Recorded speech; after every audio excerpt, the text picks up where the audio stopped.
आपल्या भारत देशाचे महान असे तत्ववेत्ते आहेत आणि ज्यांनी उभ्या जगाला विश्व शांतीचा संदेश दिला त्यांना प्रथमतः अभिवादन करते। या हिंदवी स्वराज्याचे आद्य संस्थापक राजे श्री छत्रपती शिवराय, लोकोत्तर लोक कल्याणकारी लोकहितकारी राजमाता राणी पुण्यश्लोक अहिल्यादेवी होळकर, या भारताच्या राज्यघटनेचे शिल्पकार भारतरत्न डॉक्टर बाबासाहेब आंबेडकर, क्रांतीसूर्य महात्मा ज्योतिबा फुले, क्रांतीज्योती सावित्रीबाई फुले, वात्सल्याची मंगलमूर्ती, अनाथांची माय, गोरगरिबांची आय माता रमाई, छत्रपती शाहू महाराज फुले शाहू आंबेडकरांच्या विचारांना अभिवादन करून उद्या महाराष्ट्राचं कुलदैवत असलेल्या जेजुरीच्या खंडोबारायाला पिवळा धमुक असा भंडारा उधळून आद्य क्रांतीवीर नरवीर राजे उमाजी नाईक यांच्या विचारांशी नतमस्तक होऊन आणि आपल्या सगळ्या गुणवडी गावच्या ज्येष्ठ नागरिकांच्या चरणी नतमस्तक होऊन मी माझ्या शब्दांना सुरुवात करते।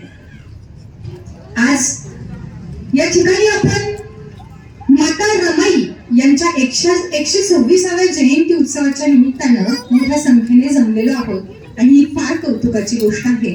आणि या कार्यक्रमाच्या निमित्तानं व्यासपीठावरती उपस्थित असलेले आपल्या गावचे प्रथम नागरिक प्राचीताई घोडे यांचे मिस्टर रविदादा घोडे असतील आणि ग्रामपंचायतची सर्वच टीम असेल, माझ्यानंतर जे आपल्याला त्यांच्या शब्दांतून प्रभावित करणार आहेत असे भोसले सर या ठिकाणी उपस्थित आहेत, आमचे मार्गदर्शक भारत नाना या ठिकाणी उपस्थित आहेत।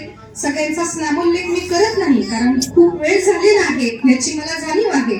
मला ज्यांनी या ठिकाणी बोलवलं ते कांबळे वकील असतील आणि त्यांचे सर्वच सहकारी असतील आणि या ठिकाणी बहुसंख्येने उपस्थित असलेले माझे बाल गोपाल, ज्येष्ठ नागरिक, माझ्या माता भगिनी, या सगळ्यांना प्रथमतः मी माझा नमस्कार करते, वंदन करते।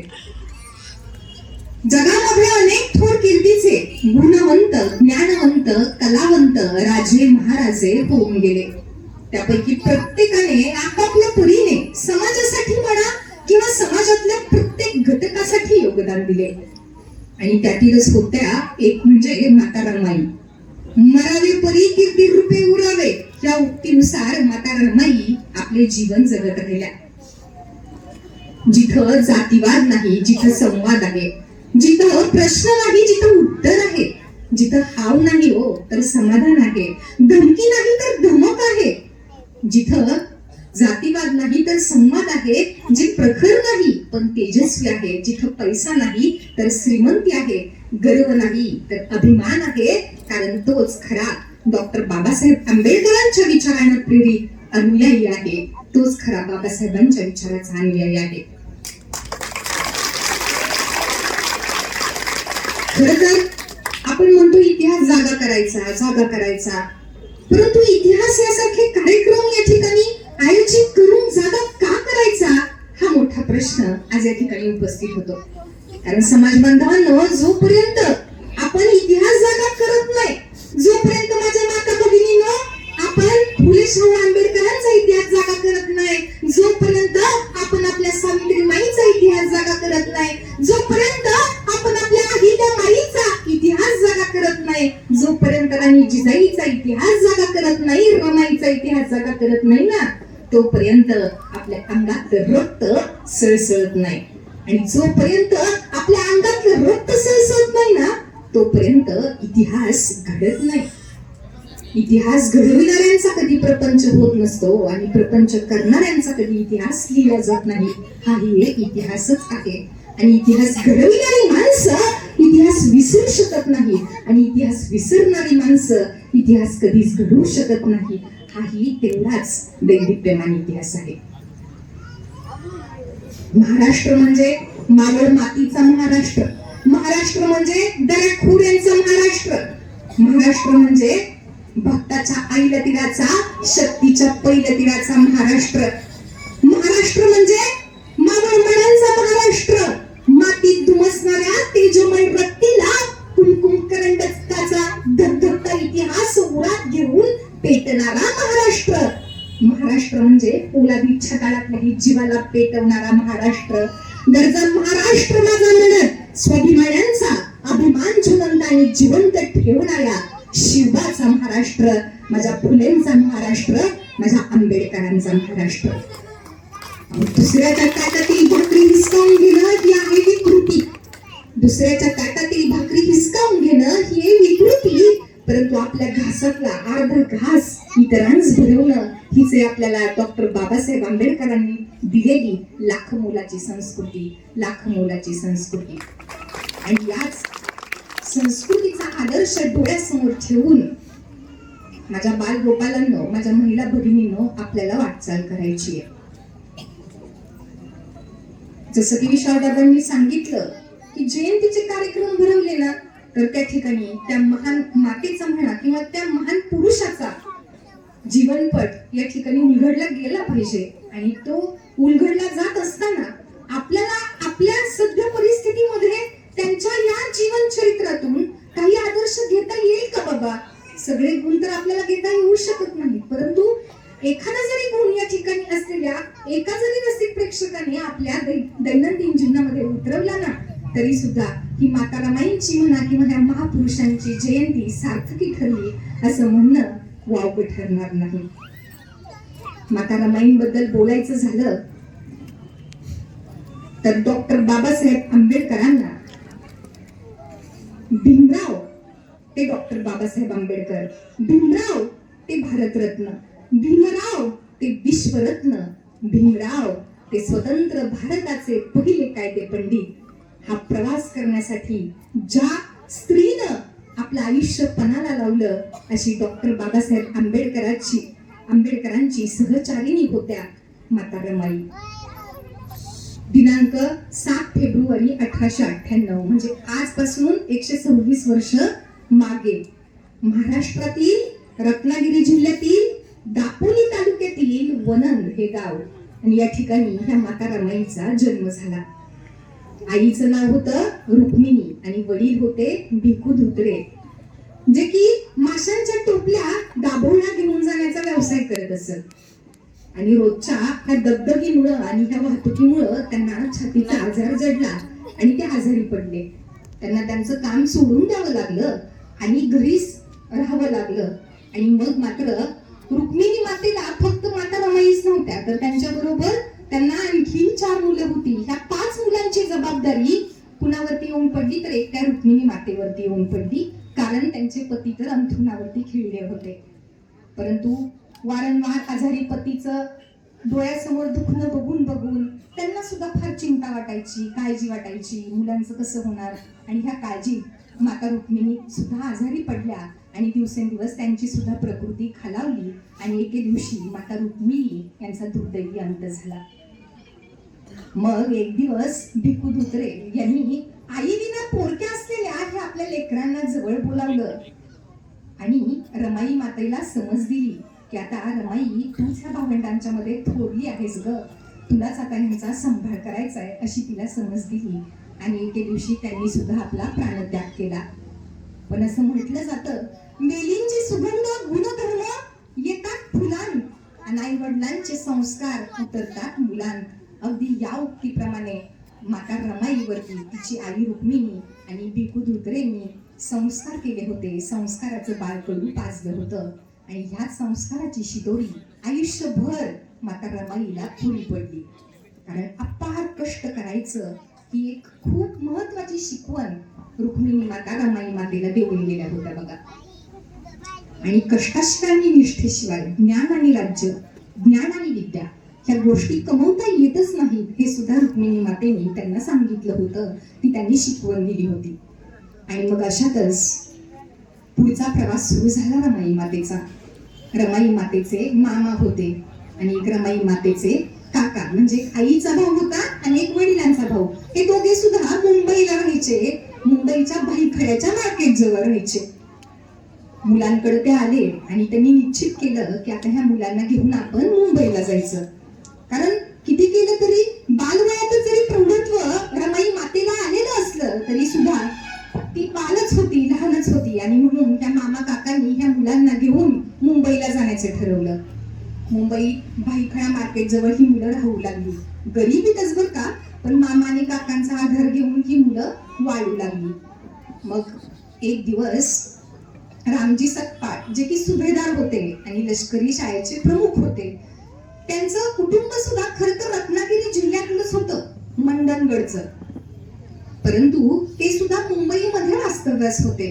आणि मग हे रामजी सकपाळ जे होते ना, त्यांचा मुलगा म्हणजेच आपले डॉक्टर बाबासाहेब आंबेडकर म्हणजेच भीमराव आंबेडकर हे त्यावेळी नुकतेच मॅट्रिक पास झाले होते.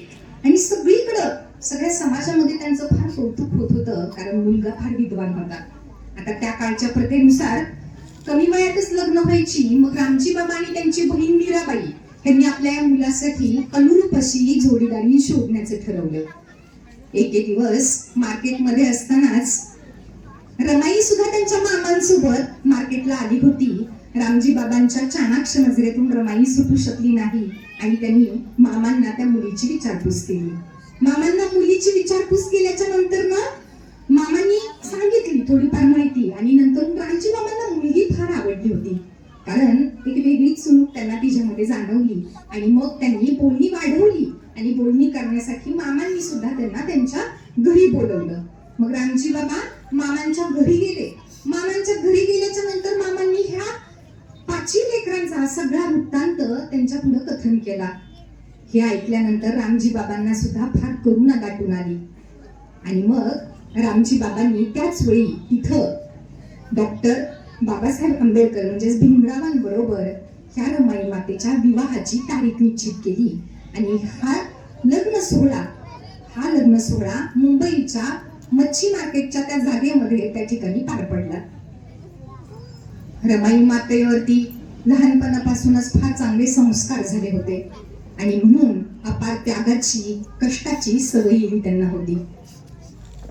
तिच्या संपूर्ण जीवन चरित्रातून एक शिकवण बघा आपल्याला मिळते आणि ती म्हणजे अशी की चालू इच्छित असाल तर सन्मार्गाने चाला, काही घेऊ इच्छित असाल तर सद्गुण घ्या, टाकू इच्छित असाल ना तर मग दुर्गुण टाका, बोलू इच्छित असाल तर मग गोड बोला आणि पोहू इच्छित असाल ना तर मग ज्ञानसागरातच पोहा. अशी शिकवण रमाई मातेच्या ह्या जीवन चरित्रातून आपल्या माता भगिनींना मिळते, आपल्या समाज बांधवांना मिळते. आणि मग डॉक्टर बाबासाहेब आंबेडकरांचा पुढचा शिक्षणाचा प्रवास सुरू झाला. 1907 मध्ये त्यांचं लग्न झालं होतं की ज्यावेळी 6 मध्ये झालं. 1906 मध्ये ज्यावेळी रमाई माता अवघ्या 9 वर्षाच्या होत्या आणि डॉक्टर बाबासाहेब आंबेडकर अवघे 14 वर्षाचे होते. त्याच्यानंतर डॉक्टर बाबासाहेब आंबेडकरांनी 1912 मध्ये आपली BA ची परीक्षा उत्तीर्ण केली. BA ची परीक्षा उत्तीर्ण केल्यावरती आता आपण कामधंद्याला लागूयात, नोकरीला लागूयात म्हणून डॉक्टर बाबासाहेब आंबेडकर बडोद्यांच्या सरकारकडे गेले आणि तिथं नोकरीला लागले. परंतु तिथे गेल्यावर अस्पृश्यतेचे फार चटके त्यांना सोसावे लागले बरं का. डॉक्टर बाबासाहेब आंबेडकरांना फार आश्चर्य वाटायचं की ह्या जीवनामध्ये चालत असताना ही डोक्यावरची सूर्याची किरणे आम्हाला दररोज राज्याभिषेक करतात, या सूर्याला कधी आमचा बिटाळ झाला नाही. ह्या जीवनामध्ये प्रवास करत असताना ह्या मातीवरून अथक चालत आलो, परंतु ह्या मातीला कधी आजपर्यंत आमचा बिटाळ झाला नाही. थकल्या भागल्यावरती झाडाच्या सावलीखाली आपण विसावतो. ह्या झाडांना, ह्या वृक्षांना आजपर्यंत कधी अस्पृश्यांचा बिटाळ झाला नाही. तहानलेल्यांची तहान झरा नदी नाले भागवतात, त्या नदी नाल्यांना आजपर्यंत कधी आमचा बिटाळ झाला नाही. आणि मग माणसांचा विटाळ का होतोय हा न सुटणारा सवाल डॉक्टर बाबासाहेब आंबेडकरांच्या मनामध्ये सतत घर करू लागला. आणि त्यांना त्याचं उत्तरही उलगडलं बरं का. त्यांना समजलं ह्यामागे एकच कारण आहे, ते म्हणजे ह्या समाजातला अज्ञान. ह्या समाजातला अज्ञान आणि ज्ञानाच्या प्रकाशानं शूद्र सुद्धा विद्वान होऊन कीर्तिरूपाने अमर होतात हे डॉक्टर बाबासाहेब आंबेडकर जाणून होते. म्हणून फक्त BA हे आपलं शिक्षण नाहीये. आपल्या ह्या समाजाला आणि आपल्या समाजासाठी मला आणखी बरंच काही शिकायचे आणि बरंच शिकून मला त्या शिक्षणाचा वापर माझ्या दीनदलित, अडाणी, 18-20 दारिद्र्य असलेल्या बहुजन समाजासाठी आणि सर्वच समाजातल्या घटकांसाठी मला करायचं आहे हे डॉक्टर बाबासाहेब आंबेडकरांनी त्यावेळी ठाम ठरवलं. आणि त्यानंतर डॉक्टर बाबासाहेब आंबेडकर हे परदेशामध्ये शिक्षणासाठी बडोदा सरकारच्याच मदतीने गेले. त्या ठिकाणी MA करण्यासाठी ते गेले. 1916 मध्ये एम ए ची पदवी घेऊन ते माघारी आले आणि बीए मध्ये जेव्हा ते नोकरीला गेले होते ना बीए नंतरून, तेव्हाच त्यांचे वडील म्हणजेच रामजी बाबा यांची प्रकृती फार खालवली आणि रामजी बाबा हे त्या दोघा नवरा बायकोंचा आधार सोडून, त्यांना कायमचे सोडून निघून गेले, देवाघरी गेले. आणि त्यानंतर एम ए ची पदवी उत्तीर्ण झाल्यानंतर परदेशातून परत डॉक्टर बाबासाहेब आंबेडकर इकडे परतले, परत नोकरीला लागले. नोकरीला लागल्यानंतर परत सनातनी लोकांनी त्यांना खूप त्रास दिला. म्हणजे डॉक्टर बाबासाहेब आंबेडकरांना जाणवत होतं की आपली ही जी परिस्थिती आहे ना ती काही बदले ना, हे त्यांना जाणवत होतं आणि कुठंतरी त्याचं दुःख त्यांच्या मनाला पोचत होतं, सलत होतं. जेव्हा ते परदेशात जायचे ना तेव्हा रमाई मातेची खूप हालत बेकार व्हायची हो, कारण आर्थिक परिस्थितीचे चटके रमाई मातेला खूप सोसावे लागायचे. आणि म्हणून रमाई माता कष्टाला कधीच घाबरली नव्हती हो. म्हणून ती अक्षरशः चालत कोळबावडी ते वरळी विलेज अशी चालत पायी प्रवास करायची. त्या ठिकाणी जायची, सुकलेल्या शेणी म्हणजे शेणी थापायची, त्या सुकवायची, त्या गवऱ्या त्या मार्केटमध्ये जाऊन विकायची. येताना दादरच्या मार्गे ती यायची आणि दादरच्या मार्गे येत असताना सरपणाचे भारे डोक्यावरती घेऊन यायची. आल्यावरती आपला मुलगा यशवंत असेल, आपल्या जावेचा म्हणजे दिरांचा मुलगा मुकुंद असेल, आपली भावंड, त्यांची भावंड होती शंकर, अक्का, गौरी, त्यातली शंकर गौरी त्यांच्या जवळच होती. त्या भावंडांचा सांभाळ करण्यासाठी तिला पैसे कमावणे भाग होते. डॉक्टर बाबासाहेब आंबेडकर थोडंफार तुटपुंजी रक्कम त्यांना देऊन गेले होते घर खर्चासाठी, परंतु ती रक्कम अपुरी पडली, घर खर्चासाठी पुरली नाही आणि म्हणून रमाई मातेला हे कष्ट सहन करावे लागले. परंतु एक फार विद्वान असलेला आणि ज्ञानी असलेला महापुरुष जो की परदेशात शिकतोय, त्याची पत्नी अक्षरशः सरपणाचे भारे वाहते. म्हणजे लोक दोन्हीकडून बोलतात ना, म्हणून रमाई मातेला ते सुद्धा ऐकावं लागायचं. ते ऐकावं लागू नये म्हणून त्या सूर्योदयापूर्वी जायच्या गौऱ्या थापण्यासाठी आणि सूर्यास्तानंतर सरपणाचे भारे घेऊन त्या घरी यायच्या. म्हणजे इतका म्हणजे नवऱ्याच्या प्रतिष्ठेचा सुद्धा त्यांनी त्या ठिकाणी विचार केला. त्याच्यानंतर एम ए ची पदवी घेऊन 1916 साली डॉक्टर बाबासाहेब आंबेडकर परतले. त्याच्यानंतर परत त्यांनी नोकरी केली. परंतु डॉक्टर बाबासाहेब आंबेडकरांची शिकण्याची इच्छा काही कमी होत नव्हती, कारण बाबासाहेब आंबेडकर जाणत होते की शिक्षण ही एक अशी उंच इमारत आहे की जिचं बांधकाम कधीच संपत नाही. आणि लेकरांनो, बाबासाहेब आंबेडकर हे सुद्धा म्हणायचे की शिक्षण हे वाघिणीचं दूध आहे, ते पिल्यावरती माणूस गुरगुरल्याशिवाय राहत नाही. शिका, संघटित व्हा, संघर्ष करा. हा फार मोठा संदेश जगाच्या पाठीवरती माझे बाबा आपल्या सगळ्यांना देऊन गेले. महावृक्ष ज्याप्रमाणे एखाद्या खंबीर झाडाप्रमाणे उभे राहतात, परंतु इतरांना मात्र सावली देतात. उन्हात उभे राहतात बरं का, आणि महावृक्ष इतरांना सावली देतात. वृक्ष फळे देतात, तेही इतरांसाठी, स्वतःसाठी त्यांना काहीही नको असते. अशा महावृक्षाप्रमाणे माझे डॉक्टर बाबासाहेब आंबेडकर आणि त्यांची पत्नी रमाई बाबासाहेबांच्या रूपात जीवन जगून गेल्या. जसा 100 जणात एखादा शूर असतो, 1000मध्ये एखादा पंडित असतो, 10,000मध्ये एखादा वक्ता असतो, परंतु डॉक्टर बाबासाहेब आंबेडकरांसारखा कायदे पंडित, एक निर्भय विचारवंत, विधिज्ञ मात्र क्वचितच सापडतो. आणि अशा महान मानवाला आज या रमाई मातेच्या जयंतीच्या निमित्ताने त्या महान मानवाला आणि त्यांच्या सहचारिणीला तुमच्या वतीनं, माझ्या वतीने आणि या देशातील तमाम 141 कोटीहून अधिक रयतेच्या वतीनं ह्यो मानाचा मुजरा.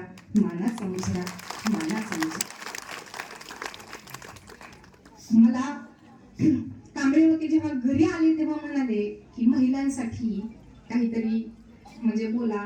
इतिहास तर आपल्याला सगळ्यांना सांगण्यासारखं खूप आहे, परंतु याच्या मर्यादा सुद्धा आहेत. रमाई मातेवरती बोलायचं झालं तर अक्षरशः म्हणजे माझा सुद्धा एवढा डिटेल अभ्यास नव्हता रमाई मातेवरती, पण मी एवढ्या ह्याच्यामध्ये त्यांचं फार वाचलं, चरित्र अभ्यासलं आणि ते मला सुद्धा खरंच अंतकरणाला भावून गेलं. म्हणजे मी अहिल्या देवींचं चरित्र वाचलं होतं, जिजाऊंचं वाचलं होतं, रमाईंबद्दल फक्त ऐकून होते, परंतु इन डिटेल कधी वाचलं नव्हतं. परंतु खरंच एक त्यागाची मंगलमूर्ती, एक अनाथांची माय, गोरगरिबांची आई, उपेक्षितांची सावली आणि वात्सल्याची मंगलमूर्ती असं ज्या जीवन जगून गेल्या ना, त्या होत्या माता रमाई. महिलांचं महत्व हे ह्या जीवनामध्ये खूप आहे. स्त्रीचं महत्व हे खूप आहे. आणि स्त्रीला फक्त नवऱ्याची बायको होऊन चालत नाही हो, तर वेळ प्रसंगी त्याची मैत्रीण आणि त्याची आई देखील व्हावं लागतं. हेच रमाई मातेनं तिच्या संपूर्ण जीवन चरित्रातून महिला भगिनीसमोर आदर्श ठेवलाय. आणि म्हणूनच देवांनी सुद्धा बघा ना, सगळी महत्वाची खाती देवींकडे सोपवली आहेत हो. म्हणजे उदाहरण द्यायचं झालं तर अन्नाचं खातं देवांनी सुद्धा अन्नपूर्णा देवीकडे सोपवले. ज्ञानाचं विद्येचं खातं देवांनी सुद्धा सरस्वती देवतेकडे सोपवलेलं आहे. धनाचं खातं देवांनी सुद्धा महालक्ष्मी देवतेकडे सोपवलेलं आहे. आणि आपल्या शक्तीनं दुष्टांचा संहार करण्याचं खातं देवांनी सुद्धा कालिका देवीकडे सोपवलेलं आहे. स्त्रियांच्या ह्या शक्तीला खऱ्या अर्थानं सलाम करूयात, सलाम करूयात. आणि मग या स्त्रीबद्दल बोलताना मला फक्त म्हणावं असं वाटतं की तुम्ही म्हणताल रमाई मातेनं असं काय वेगळं केलं. घरातच राहिलं ना, मुलांची सेवा केली, मुलांच्या अभ्यासाकडे लक्ष दिलं किंवा मुलांचं संगोपन केलं, पतीला साथ दिली, मग हे तर सगळं आम्ही पण करतो ना. असा तुमच्या मनात कदाचित सवाल येईलही. मग वेगळे पण काय होतं या रमाईच्यात? पण खरंच खूप वेगळे पण होतं, खूप वेगळे पण होतं. सगळ्यात महत्वाचं वेगळे पण होतं ते म्हणजे आपण दैनंदिन जीवन जगत असताना फार मोठ्या अपेक्षांचं ओझं ठेवून जगत असतो. या ठिकाणी क्वचितच एखादी महिला अशी असेल की काहीतरी आपण करत असताना काहीतरी पुढून अपेक्षा नाही अशी क्वचितच एखादी महिला असेल. माझ्या सकट सगळ्या महिलांच्या मनामध्ये काहीतरी अपेक्षा असतात दैनंदिन जीवन जगत असताना. परंतु एक निस्वार्थी बुद्धीनं फक्त माझे पती हे घडले पाहिजेत आणि त्यांचा कणा हिमालयासारखा ताठ राहिला पाहिजे, उंच राहिला पाहिजे आणि त्यांच्या ज्ञानानं शूद्र सुद्धा विद्वान होऊन भविष्यामध्ये कीर्ती रूपाने अमर झाला पाहिजे. यासाठी फक्त आणि फक्त रमाई डॉक्टर बाबासाहेब आंबेडकर परदेशात असताना त्यांच्या वाटेकडे डोळे लावून बसायच्या, परंतु कधी सुद्धा त्यांच्या अभ्यासामध्ये व्यत्यय येऊ दिला नाही. त्यांना खंबीरपणे अशी साथ देण्याचं काम, मोलाचं काम माता रमाईनं केलं. परंतु आता मात्र आपल्याला सगळं चित्र बदललंय. 50% आरक्षण दिलं असं म्हणतात, परंतु दुःख ह्या गोष्टीचं वाटतं की माझ्या तळागाळातल्या माता भगिनींना ह्या आरक्षणाचा नीट अर्थ सुद्धा माहित नाही. बरं, आता आरक्षण देऊन केलंय, राजकीय आणि सामाजिक फायदा त्याचा पुरेपूर व्हायचा, परंतु माझ्या माता भगिनी आज तरी चांगल्या मस्त संख्येने या ठिकाणी उपस्थित आहेत. पण गावागावामध्ये जेव्हा जाण्याचा योग येतो ना, तेव्हा माता भगिनी आज सुद्धा घरातून बाहेर पडत नाही. चांगल्या गोष्टी ऐकायची आज खऱ्या अर्थानं गरज आहे, परंतु ते तसं होताना दिसत नाही. फक्त घरातच वर टाकवायचं आता सोडून दिलं पाहिजे. बरं का, तुम्हाला एक विनोद सांगते. 2 मित्र असतात. पहिला मित्र दुसऱ्या मित्राला म्हणतो, का रे मित्रा, तुझी तुझ्या बायकोची काल भांडणं चालली होती ती मिटली का? दुसरा मित्र म्हणतो, हो, गुडघ्यावर चालत आली माझ्याकडं, गुडघ्यावर चालत. दुसरा मित्र म्हणतो, अरे छान, मग काय म्हणाली? काही नाही म्हणाली, निघा आता पलंगा खालून बाहेर, आणखी नाही मारत. म्हणजे ही आजची खरे तर म्हणजे, कारण बायकांना कळालंय हो, नवरा नावाचं माकड असतं, नवरा नावाचं बंदर असतं बायको नावाच्या डोंबारणीसाठी. सुखाच्या शोधात सारं स्वातंत्र्य गमावून बसलेला प्राणी कोण असेल तर ते म्हणजे असतो नवरा. आणि स्वातंत्र्याच्या मोहात, हुकुमशाहीच्या मोहात, स्वातंत्र्याच्या शोधात हुकुमशाहीच्या मोहात पडणारी व्यक्ती जर कोण असेल तर ती असते बायको. आणि जांभई ही फक्त विवाहित पुरुषांना तोंड उघडण्याची एकमेव संधी असते. आणि आपल्या भारतात आजकाल लोक लग्न का करतात माहितीये का? फक्त भांडायला स्वतःच्या हक्काचं स्टेज मिळावं म्हणून. जेव्हा जेव्हा जन्म तुझा झाला, आईनं जेव्हा डोक्यावरून हात फिरवला तेव्हा केस यायला सुरुवात होते, परंतु लग्न झाल्यावर बायको जेव्हा डोक्यावरून हात फिरवते तेव्हा केस गळायला सुरुवात होते. मग बघा तुम्ही किती हे करून ठेवले. आणि म्हणून मला सांगायचंय की फक्त तुम्ही तुमच्या घरातच वट दाखवू नका, किंवा आता या ब्युटी पार्लरच्या जमान्यामध्ये मातृत्व जागेवर राहिलंय की नाही याबद्दल सुद्धा एक फार मोठी साशंकता येते. कारण 60 उलटली तरी सुद्धा आपण चिरतरुण दिसावं ह्या आकांक्षेने प्रेरित झालेल्या अनेक महिला, अनेक माय मावल्या आता त्या दिशेने जातात आणि तेव्हा त्यांचं अगदी कौतुक वाटतं. आता या ब्युटी पार्लरच्या जमान्यामध्ये मुलगी मोठी का तिची आई मोठी हाच प्रश्न पडत असतो. कौटुंबिक जीवनामध्ये स्थित्यंतरे घडते. मुलांना मोठे करण्याची, मुलांना वाढवण्याची सगळ्यात महत्वाची जबाबदारी त्यांच्या आईकडे असते. परंतु संस्कार करणारी हीच आई आता टीव्ही समोर दिसते. संस्कार करणारी हीच आई आता आई कुठं काय करते का काय ती मालिका तिच्या पुढे दिसते. आणि तेव्हा मात्र भीती वाटते, कदाचित कालगती उलटी करणार की काय ही टीव्हीची संस्कृती, असाही प्रश्न पडतो. आता कौटुंबिक जीवनामध्ये भोसले सर स्थित्यांकडे घडत आहेत. मुलांना मोठे करण्याची, सुशिक्षित आणि सुसंस्कृत करण्याची प्रमुख जबाबदारी प्रत्येकाची आई म्हणजे प्रत्येकाची माता पार पाडत असते. परंतु आज काय झालंय, 9वारी साडीतली आई 5वारी साडी काढली. आता तर ती पंजाबी ड्रेस मध्ये दिसते आहे. मम्मी डॅडीच्या संस्कृतीत आपली आई कुठे हरवते का, हाच प्रश्न पडतो. आणि म्हणून आई कशी असावी हे मी तुम्हाला काव्यमय रूपात सांगायचा प्रयत्न करते. आई नको सांगू माझं म्हणाया मम्मी, मला वाटतेस तू अगदीच दमनी. आई नको घालूस तो गाऊन, त्यात दिसतेस अगदीच डाऊन. आई नको घालूस ती मिडी चुडी, तुला सुंदर दिसते फक्त साडी. आई नको समजू ग साधारण डोईच्या पदराला, अगं त्यातच पेलं गांधारीनं भीमाला. आई ताईलाही नको घालायला लावूस तो टीशिन, तो नाही दिसत ग चांगला सीन. आई दादा तर सदा न कदा टिंगटॉंग मध्ये दंग, अगं अशांना होईल देशाचं भविष्य भंग. अगं त्याला हवा ग्रंथांचा ध्यास, तेव्हाच कुठं घडेल भारताचा इतिहास. आई नको ग तुला ते ब्युटी पार्लरचा आजार, अगं त्यावेळेस तर बाबा होतात महिना खेरीस बेजार. आई नको लावूस ती टीव्ही टेपची गाणी, तव वदनातून बरसावी अमृतवाणी. आई मज अशी हवी जिला पाहताच भासे देवी. आई दे मज ज्ञानाचे अध्यात्माचे धडे, ज्यातून बाजी ताना शिवा आणि आंबेडकर घडे. आई भरव माझा अध्यात्माचा घास, त्यातूनच होईल माझ्या आत्म्याचा विकास. आ म्हणजे आत्मा, ई म्हणजे ईश्वर, तुझं पाहताच माझं भासावा परमेश्वर. अशी असशील ना तर आणि तरच तू माझी आई, नाहीतर तू फक्त दाई दाई, नाहीतर तू फक्त दाई दाई. या ठिकाणी वेळ थोडा आहे, 5 मिनिटांमध्ये मी माझं मनोगत संपवत आहे. मला या ठिकाणी उपस्थित असलेल्या पालकांना एवढंच रमाई मातेच्या जयंती निमित्ताने सांगायचंय की आपली पोरं बाळ घडवत असताना त्याला सर्वप्रथम 4 गोष्टी शिकवा.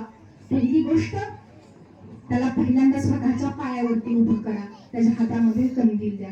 त्याला सांगा की बाबा रे तुझ्या पावलापुरता प्रकाश आणि तुला दिलाय, तुझी वाट आता तू निर्मायची. दुसरी गोष्ट त्याला सांगा, अरे बाळा जी माणसं पायाने चालतात ती माणसं फक्तच अंतर कापतात, पण जी माणसं डोक्याने चालतात ती माणसं ध्येयापर्यंत पोहोचतात. म्हणून आपली पोरं फक्त पायाने चालायला शिकवू नका, तर ती डोक्याने सुद्धा चालायला शिकवा. तिसरी गोष्ट त्याला सांगा की जेव्हाची तेव्हा, जेथल्या तेथे, जसेच्या तसे, ह्या 3 गोष्टींची सवय ज्यांना लागती ना त्यांना कधीही कुठल्याही गोष्टीचा पश्चाताप करण्याची वेळ येत नाही. आणि चौथी गोष्ट त्याला सांगा की अरे बाळा आपल्या शेतात आणि डोक्यात काय पिकतं यापेक्षाही बाजारात काय विकतं हे ज्या माणसांना कळतं ना त्या माणसांचा समाज उभा राहतो. आणि आपली पोरं बाजारात सध्या काय विकतंय हे जाणून घ्यायला प्रवृत्त करायला शिकवा. संस्काराची ही बाराखडी फार महत्वाची आहे. माता भगिनींना माझं सांगणं आहे की संततीसाठी संपत्ती कधीच निर्माण करू नका हो, तर संपत्ती निर्माण करणारी संतती घडवा. कारण संस्कार असतील तरच संस्कृती टिकेल आणि संस्कृती टिकली तरच राष्ट्र टिकेल. सूर्यचंद्रांच्या किरणांनी कमळे फुलतात हे खरे, पण आई बापांच्या कृत्यांनी मुलांच्या जीवनकळ्या फुलत असतात हेही तितकेच खरे. म्हणून ह्या लहान मुलांपुढे वागताना ज्येष्ठांनी फार जपून वागावे, कारण कनिष्ठ ज्येष्ठांच्या जवळ असतात. वसिष्ठ ऋषी वेदामध्ये वरुण देवाला म्हणतात की वरुण देवा माझ्या हातून जर का काही पाप घडलं असेल तर तू त्याबद्दल माझ्या वडील मंडळी जबाबदार धर. म्हणजे कनिष्ठाच्या जवळ ज्येष्ठ असतो, त्या ज्येष्ठाने स्वतःची जोखीम ती ओळखलीच पाहिजे. रमाई मातेबद्दल बोलताना मला असं म्हणावंसं वाटतं, एक फुल म्हणजे रमाई, एक फुल म्हणजे रमाई, चाफा मोगरा गुलाब जाई. एक सुगंध असते आई, साऱ्या आसमंतात भरून जाई. एक दैवत असते आई, तीच अल्ला, तीच रमाई, तीच साई. एक पर्वत असते आई, नदी झऱ्यांना जीवन देई. एक आभाळ होती रमाई, साऱ्या विश्वाला पोटात घेई. एक चंदन होती रमाई, स्वतः जिजून नष्ट होई. एक कंदील होती रमाई, प्रकाश देऊन वाट दावी. आणि एक रिमझिम होती रमाई, पुन्हा कधी का होणारच नाही, पुन्हा कधी का होणारच नाही. डॉक्टर बाबासाहेब आंबेडकर BSc ची पदवी परदेशातून घेऊन आले, त्यानंतर बॅरिस्टरची पदवी घेऊन आले. अक्षरशः अंगावरती लुगडं सुद्धा चांगलं नेसण्यासाठी रमाईकडे नव्हतं. ज्यावेळी बोटीवरती बाबासाहेब आंबेडकरांच्या स्वागतासाठी जायचं होतं, जाणं तर भाग होतं. आणि मग छत्रपती शाहूंनी डॉक्टर बाबासाहेब आंबेडकरांच्या सन्मानार्थ एक फेटा दिलेला, तेवढा मात्र पेटीमध्ये होता. रमाई मातेने ती पेटी उघडली आणि त्या फेट्याची साडी नेसून रमाई माता गर्दीतून डॉक्टर बाबासाहेब आंबेडकरांना पाहू लागली. परंतु डॉक्टर बाबासाहेब आंबेडकरांच्या चाणाक्ष नजरेतून रमाई सुटू शकली नाही. त्यांना फार वाईट वाटलं की माझ्या रमाकडे चांगलं लुगडं सुद्धा नेसण्यासाठी नाही. जेव्हा पगार आला डॉक्टर बाबासाहेब आंबेडकरांचा 450 रुपये, तेव्हा त्यांनी माता रमाईला विचारलं की रमाई, तू आता या पैशाचं काय करणार? धर हे पैसे तुझ्याजवळ ठेव. तेव्हा रमाई माता म्हणते, यशवंताला कपडे गिरी, मुकुंदाला कपडे गिरी. डॉक्टर बाबासाहेब आंबेडकर म्हणतात, आणि काय साहेब, तुम्ही तुमच्यासाठी सुद्धा कपडे घ्या ना. तुम्हाला मीटिंगला जावं लागतं, परगावी जावं लागतं, तुम्ही तुमच्यासाठी सुद्धा चांगले कपडे घ्या. डॉक्टर बाबासाहेब आंबेडकर म्हणतात, तू तुझ्यासाठी काहीच नाही का घेणार ग? तेव्हा रमाई म्हणते, नाही, मी आहे त्यात समाधानी आहे आणि मी कधी कुठे जायची बाहेर फिरायला? खरी गरज तर तुम्हाला आहे, तुम्ही कपडे घ्या. म्हणजे अत्यंत समजूतदारपणे, अत्यंत काटकसरीने, चिकाटीने ह्या रमाई मातेनं संसार केला. ती दुःखी कष्टी जरूर होती, परंतु पराभूत स्त्री कधीच नव्हती. सहनशील जरूर होती, परंतु तिच्या सहनशीलतेचं मधुर फळ आज आपण लेकरे भोगत आहोत. आणि म्हणूनच रमाई मातेला साष्टांग दंडवत आणि नमस्कार. शेवट राजगृहामध्ये रमाई मातेची देहाची परिस्थिती फार, म्हणजे तिचं शरीर प्रकृती बिकट झाली. तिचं शरीर तिला काही साथ देईना, कारण कितीतरी वेळा ती उपाशी झोपायची, कितीतरी वेळा एक टाइमचं जेवण अर्धपोटीच करायची. आणि या सगळ्या गोष्टींमुळं तिला लवकरच तिचं शरीर साथ देईना झालं. राजगृहामध्ये जेव्हा त्या खूप आजारी पडल्या आणि बॅरिस्टर होऊन जेव्हा डॉक्टर बाबासाहेब आंबेडकर कायद्याची प्रॅक्टिस करत होते, तेव्हा एक दिवस रमाई मातेची प्रकृती खूपच खालवलीये हे जेव्हा बाबासाहेबांना समजलं, तेव्हा ते धावत पळत राजगृहाकडे आले. राजगृहाच्या गॅलरीमध्ये रमाई आराम खुर्चीवर त्या दिवशी बसलेल्या नव्हत्या. गॅलरी अगदी शांत होती. बाबासाहेब आंबेडकरांनी आपली बॅग साईडला ठेवली, साईडला फेकून दिली आणि पळत ते रमाईकडे गेले.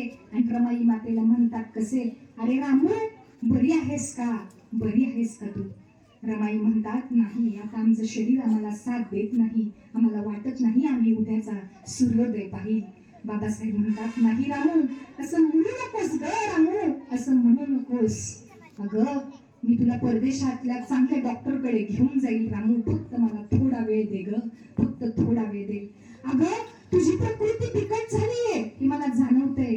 तुझा इलाज करण्यासाठी निदान परदेशात तरी डॉक्टर असेल, एखादा डॉक्टर आपल्या देशात सुद्धा सापडेल ग. परंतु माझ्या समाजाला हा जो महारोग झालेला आहे, त्यासाठी तो दूर करण्यासाठी त्या समाजाला माझ्या व्यतिरिक्त मात्र दुसरा डॉक्टर नाही. म्हणून मला रामू थोडा वेळ दे, मला सोडून तू जाऊ नकोस, तुझी साथ मला हवी आहे. परंतु रामू बोलता बोलताच त्यांचा प्राण त्या ठिकाणी बाबासाहेबांच्या मांडीवरती सोडतात. फक्त जाता जाता त्या आंबेडकरांपुढे एकच इच्छा व्यक्त करतात की बाबासाहेब आंबेडकरांना त्या म्हणतात की साहेब, आजपर्यंत मी तुम्हाला साथ देत आले, आजपर्यंत मी कोणतीही तक्रार केली नाही. साहेब, तुम्ही परदेशात असताना मी तुमच्या वाटेकडे अक्षरशः डोळे लावून बसायचे. खर तर यशवंत एवढाच आपला एक मुलगा जिवंत राहिला. रमेश जवळ तुम्ही नसताना रमेश आपल्याला सोडून गेला, मी गप्प राहिले. परंतु आपला राजरतन हा मुलगा मात्र तुम्ही जवळ असताना सुद्धा गेला. याचं मला फार दुःख आहे. पण साहेब, मी तुम्हाला कधी बोलून दाखवलं नाही. इंदू सोडून गेली, 4 मुलं सोडून गेली. बघा, छोट्या मोठ्या संकटांना आपण घाबरून जातो, परंतु आपल्या 4 मुलांचे, आपल्या दिराचा, सासऱ्याचा, आईचा, वडिलांचा कितीतरी मृत्यू उघड्या डोळ्यांनी रमाई मातेने पाहिले. परंतु या सर्व संकटांना ही रमाई माता धैर्याने तोंड देत राहिली, साहसाने तोंड देत राहिली. ती तिच्या ठिकाणी असलेल्या धर्मपरायणतेमुळे, तिच्या ठिकाणी असलेल्या व्रतवैकल्यामुळे ती त्या ठिकाणी त्या सगळ्या गोष्टींना तोंड देऊ शकली. पांडुरंगाला जाण्याची तिची प्रचंड इच्छाशक्ती होती. परंतु डॉक्टर बाबासाहेब आंबेडकर त्यांना समजवतात की रामू, अगं, पांडुरंगाच्या दारात अस्पृश्यतांना खारा नाही ग, हा कसला पांडुरंग. अगं तू तिथे जाऊ नको, आपण आपलं नवीन पंढरपूर इथंच निर्माण करू. त्या पंढरपुरामध्ये फक्त माणूस माणसासाठी असेल, दुसरं कोणीही नसेल. माणसाने माणसासाठी निर्माण केलेलं राज्य त्या ठिकाणी असेल आणि माणुसकीच्या मळ्यामध्ये भलेपणाचं पीक उगवण्यासाठी त्या ठिकाणी सगळेजण सद्गुणांची शेती करतील, असं पंढरपूर रामू आपण निर्माण करू. हे सगळी आश्वासनं वाऱ्यासारखी त्या हवेतच विलीन होऊन गेली आणि त्या ठिकाणी जेव्हा चांगले दिवस बघण्याची वेळ रमाईंवर आली होती, तेव्हा मात्र रमाईंनी बाबासाहेब आंबेडकरांच्या मांडीवरती प्राणत्याग केला आणि रमाई माता स्वर्गाकडे वाटचाल करू लागल्या, स्वर्गाकडे वाटचाल करू लागल्या. पर जब तक सूरज चांद रहेगा, हे रमाई माता तेरा नाम रहेगा. जन्माला येऊन जीवनात मानसे होतात मोठी मोठी. रमाई प्रती आणि तिच्या प्रेरक अशा विचारांप्रती माझे प्रणाम कोटी कोटी, माझे प्रणाम कोटी कोटी. शेवट जाताना रमाई मातेच्या जयंतीबद्दल या ठिकाणी जय घोषणा तर झालीच पाहिजे आणि म्हणून एवढंच बोलते की झळकून शौर्याचा बागा डोळ्यातून तुझ्या, उठ भीमराजा कारण तूच आहेस, तूच आहेस या मातीतला खरा राजा. हाती घेऊन तुझा सर्जान राजा, चल ये माझा राजा कारण तुझीच गरज आहे या भूमी समाजा. आहे भव्य धमक आणि भव्य चमक देहात डोळ्यात तुझ्या, नक्कीच होशील फत्ते तू मोहिमेत तुझ्या. तू लढ कारण बळ आहे मनगटात तुझ्या, कारण मागे आहे वारसा माता रमाईचा तुझ्या, मागे आहे वारसा डॉक्टर बाबासाहेब आंबेडकरांचा तुझ्या. जेव्हा जागा होते महाराष्ट्राचा धन्यवाद, तेव्हा होते एकच झुंकार आणि ते एकच गलकार की जय जय महाराष्ट्र माझा, जय जय महाराष्ट्र माझा. जागे व्हा माझा शूरवीर माता मावळ्यांनो आणि मिटवून टाका सर्व नाश करा या माणुसकीच्या शत्रूंचा आज. उपसून ती तळपती यशवंती तलवार, भवानी तलवार आणि मग बोला यकोट यकोट. सगळ्यांनी जय घोषणा द्यायच्या आहेत. रक्ताच्या थेंबा थेंबानं घामाच्या धारे धारेनं लिहून ठेव एक अमर अशी कहाणी आणि मग बोला जय भीमाई, जय रमाई, जय भीमाई, जय रमाई, जय भीमाई, जय रमाई. रंग आपण आपापसात वाटून घेतले हो. कुणी पिवळा घेतला, कुणी भगवा घेतला, कुणी निळा घेतला. बाबासाहेब धार्मिक जरूर होते परंतु धर्मांध नव्हते. इतरांच्या धर्माला त्यांनी कधी कमी लेखलं नाही. म्हणून मला माझ्या समाज बांधवांना एवढंच सांगायचंय की झेंडा तुम्ही कुठलाही हाती घ्यावं, पण त्या झेंड्याला फुले शाहूंच्या विचारांचा दांडा आणि आंबेडकरांच्या विचारांचा गोंडा असला पाहिजे, गोंडा असला पाहिजे. जेव्हा जागा होतो महाराष्ट्राचा धन्यवाद, तेव्हा होते एकच झुंकार आणि म्हणूनच शेवटची जय घोषणा कशी जोरात झाली पाहिजे. आणि म्हणून म्हणते माता भगिनींनो, आज तुमच्या आवाजानं गवताच्या पात्यांचे भाले झाले पाहिजेत. आज तुमच्या आवाजानं नारळाच्या झाडांच्या तलवारी झाल्या पाहिजेत. आज तुमच्या आवाजानं डॉक्टर बाबासाहेब आंबेडकरांच्या रमाई मातेच्या राजगृहाला जाग आली पाहिजे. आज तुमच्या आवाजानं गुलाबरीच्या रणातीतून भगवा पिवळा निळा धुळा उडला पाहिजे. वाघासारखी तर काही फोडा, सिंहासारखी सिंहगर्जना करा आणि मग बोला जय भीमाई, जय रमाई, जय भीमाई, जय रमाई. तव स्मरण मागे संतत स्फुरणदायी, देव धर्मपरायण स्वाध्वी रमाई. गंगे सम निर्मल उदात्त जीवनदायी, स्त्री रत्न तूच गे, तूच रमाई, तूच प्रजा माऊली, तूच प्रजा माऊली. एवढंच या ठिकाणी बोलते. आयोजकांनी मला या ठिकाणी बोलण्याची संधी दिली आणि माझा यथोचित सन्मान केला त्याबद्दल माझ्याच गावचे सगळे माझ्याच घरातले आहेत. सगळ्यांच्या गुणातच राहणं मी पसंत करते आणि या ठिकाणी थांबते. धन्यवाद. जय हिंद, जय महाराष्ट्र.